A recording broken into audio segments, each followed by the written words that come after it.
Cashback পাচ্ছেন। দোলনা কিনলেই কিন্তু আপনারা পাচ্ছেন ক্যাশব্যাক, সেটা যে কোনো দোলনার উপরেই পাচ্ছেন। শুধুমাত্র এই মাসে অর্থাৎ ২৬ সালের এপ্রিলের ১০ তারিখ থেকে ১৭ তারিখ পর্যন্ত থাকবে এই সুন্দর অফারটা।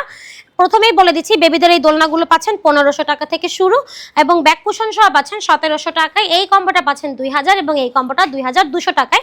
আপনারা এই কম্বোগুলো যে কোনো কালারের মধ্যেই নিতে পারবেন। এখানে আছে হচ্ছে বাচ্চাদের শোয়ার দোলনা, ৪৮০০ টাকা থেকে প্রাইস শুরু হবে, মশারি সহ নিলে মাত্র ৫০০০ টাকা। এছাড়াও আছে বড়দের এই সুন্দর বসার দোলনাটা, এটা পাচ্ছেন ৩০০০ টাকা অফার প্রাইস। আছে সুন্দর বৌদোলনাটা, এই বৌদোলনাটা পাচ্ছেন হচ্ছে মাত্র ৩৭০০ টাকা। পাশাপাশি চাইলে কিন্তু আপনি ৩০ ইঞ্চিরটা নিতে পারেন ৪৭০০ টাকায়, ৩৬ ইঞ্চিরটা ৫৭০০ টাকায়। এই সুন্দর দোলনাগুলোর সাথে আবার ফিটিংস আইটেম একদম ফ্রি। তো ক্যাশব্যাকের এই অফারটা মিস করতে না চাইলে এই সপ্তাহের যে কোনো দিনে কিন্তু আপনি অর্ডার করে নিতে পারেন এই সুন্দর সুন্দর দোলনাগুলো। সেক্ষেত্রে যোগাযোগ করতে হবে ভিডিওর স্ক্রিনে দেওয়া ইমো এবং হোয়াটসঅ্যাপ নাম্বারে।